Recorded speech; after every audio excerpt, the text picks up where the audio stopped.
ఈ రోజే డౌన్లోడ్ చేయండి. మీ ఫేవరెట్ షోస్ చూడండి.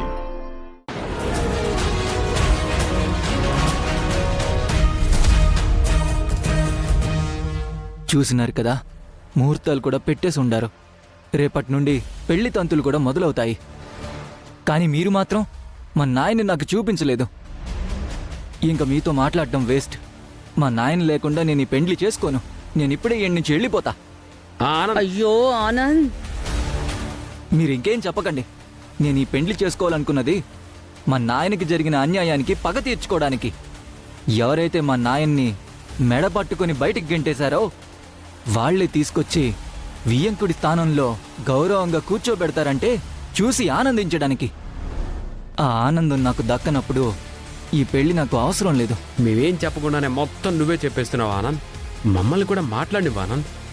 మా నాయన్ని చూపించేంత వరకు మీతో నాకు మాటలు లేవు, మాట్లాడుకోవడాలు లేవు. నేను పోతా ఉండాలి. అయ్యో ఆనంద్, మీ నాయన్ని నీకు ఇప్పుడే చూపిస్తా. ఏంది? మా నాయన్ని ఇప్పుడే చూపిస్తారా? మా నాయన ఎక్కడున్నాడు? మా నాయన్ని పిలుచుకొచ్చుండారా? ఏడుకొచ్చుండా? మా నాయన ఇల్లే ఉన్నాడా? ఆనంద్ ఆనంద్, మీ నాయన ఇక్కడ లేడు, కానీ నీకు చూపిస్తాం. మా నాయన్ని నేను ఇప్పుడే చూడాలా? దీపక్,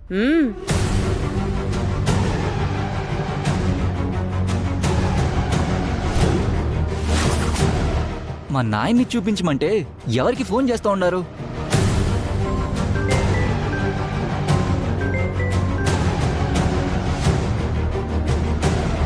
ఇదిగో మీ కొడుకు మాట్లాడు. ఇదిగో మీ నాయన.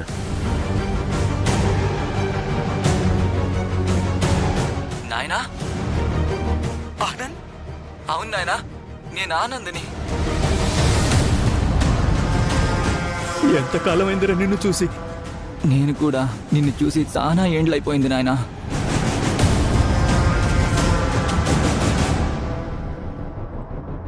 నువ్వు విజయాంబిక దగ్గర ఎందుకున్నావు ఆనంద్? నాయనా, మీకు జరిగిన అన్యాయానికి ప్రతీకారం తీర్చుకోవడానికి వచ్చాను నాయనా. ఏ ఇంట్లో అయితే నేను మెడపట్టుకొని బయటికి గెంటేశారో ఆ ఇంటికి నేను అల్లుణ్ణి కాబోతున్నాను నాయనా. నీకు పోయిన పరువు, గౌరవం అన్నీ తీసుకొస్తా ఉన్నాను నాయనా. ఏం మాట్లాడుతున్నావురా ఆనంద్? రాఘవ్ ఎక్కడున్నాడో జీవన్ మాతో చెప్పడం లేదు. కనీసం రాఘవ్ చెప్తేనైనా తెలుస్తుంది. అప్పుడు రాఘవ్ని మన కంట్రోల్లోకి తీసుకోవచ్చు. అవన్నీ నీతో వివరంగా తర్వాత మాట్లాడతాను నాయనా. ఇప్పుడు నువ్వెక్కడున్నావో చెప్పు నాయనా. అది చెప్పు నాయనా. ఇప్పుడు నువ్వు ఏడుండావు? ఆనంద్ నాయనా, నాయనా, ఒకసారి మాట్లాడతా. ఏమైనది నాయనా? మా నాయన ఏడుండాడో చెప్పండి. ఆశకైనా హద్దుండాలానంద్. మీ నాయనని చూపిస్తే పెళ్లి చేసుకుంటానని మాటిచ్చావు. మేము మీ నాయనని చూపిస్తామని మాటిచ్చాం. మేమిచ్చిన మాట ప్రకారం మీ నాయన్ని చూపించాం. ఇప్పుడు నువ్విచ్చిన మాట ప్రకారం పెళ్లి తంతులో కూర్చో. ఇంతకాలం అసలు ఉన్నాడో లేదో తెలియని మీ నాన్న ప్రాణాలతో ఉన్నాడని తెలిసింది కదా ఆనంద్. మేము చెప్తే ఆ మాట మీద నిలబడతామని నిరూపించుకున్నాం కదా. ఇంకా ఏం ఆలోచిస్తున్నావు? ఆనంద్, ఏమీ ఆలోచించకుండా హ్యాపీగా పెళ్లి చేసేసుకో. కుదరదు. నా పెండ్లి జరగాలంటే మా నాయన నా పక్కనే ఉండాలి. మా నాయన పోగొట్టుకున్న గౌరవాన్ని నేను తిరిగి ఇవ్వాలి. కుదరదానంద్. ముందు పెళ్లి జరగాలి. ఆస్తి పేపర్లు తీసుకొచ్చి మా చేతిలో పెట్టాక అప్పుడే మీ నాయన్ని నీ చేతికి అప్పచెప్తాం. అప్పటి వరకు మీ నాయన గురించి మమ్మల్ని అడక్కు. వెళ్ళు, వెళ్ళి పెళ్లి తంతుకు రెడీ అవ్వు. వెళ్ళు. ఇంతకాలానికి మా నాయన ప్రాణాలతోనే ఉన్నాడని తెలిసింది. అది చాలు.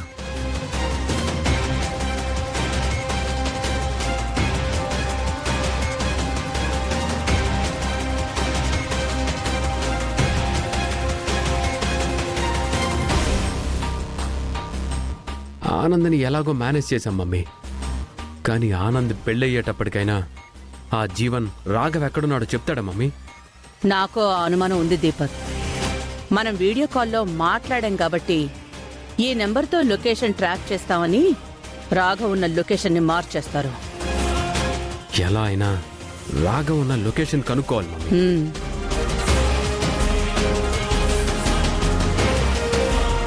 రాఘవ్ గురించి ఏమైనా తెలిసిందా ఆనంద్? మా నాన్నని నేను చూశాను రాజు.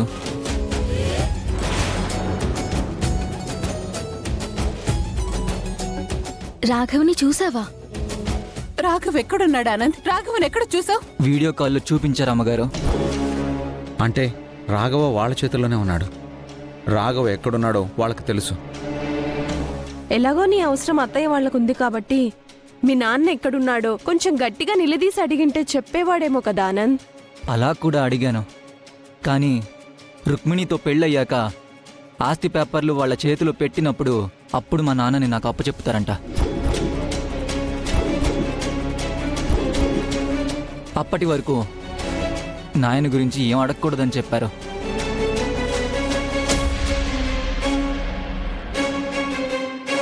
విజయాంబిక దీపక్లు ఇదంతా చేస్తున్నారని తెలిసినా ఎందుకు రాజు వాళ్ళని మనమేం చేయలేకపోతున్నాం?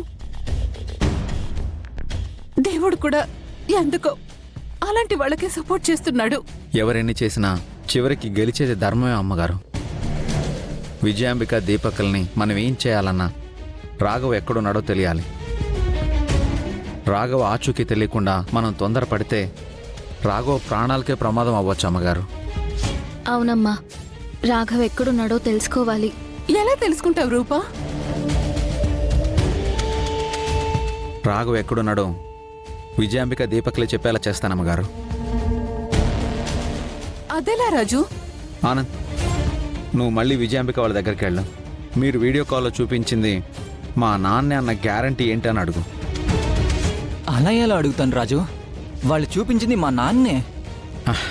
అది నాకు తెలుసు ఆనంద్, కానీ వాళ్ళ దగ్గర నుంచి నిజం రాబట్టాలంటే అలానే అడగాలి. ఈ మధ్య ఏఐ అని ఒక కొత్త టెక్నాలజీ ట్రెండింగ్లో ఉంది. ఆర్టిఫిషియల్ ఇంటెలిజెన్స్ అంటారు. ఆ టెక్నాలజీతో లేని మనుషులను కూడా క్రియేట్ చేయొచ్చు. కాబట్టి నువ్వు వెళ్ళి మా నాన్నని ఇలా వీడియో కాల్లో కాకుండా డైరెక్ట్గా చూడాలని చెప్పు. చూశాక కావాలంటే మీరు చెప్పినట్టే వింటానని కాన్ఫిడెంట్గా చెప్పు. రాజు చెప్పినట్టు చేస్తే రాఘవ అడ్రస్ తెలిసే ఛాన్స్ ఉంటుంది ఆనంద్. ఇదంతా చేస్తుంది మా నాన్న ఆచూకీ కోసమే కదా అమ్మాయి గారు. అలాగే చేస్తాను.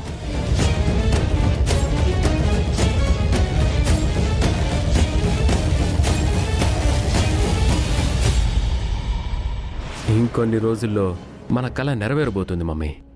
ఈ ఆస్తి మొత్తం మన సొంతం కాబోతోంది. కానీ మన కళ నెరవేరాలంటే ఆ రాఘవ్ ఎక్కడున్నాడో మనం తెలుసుకోవాలి మమ్మీ.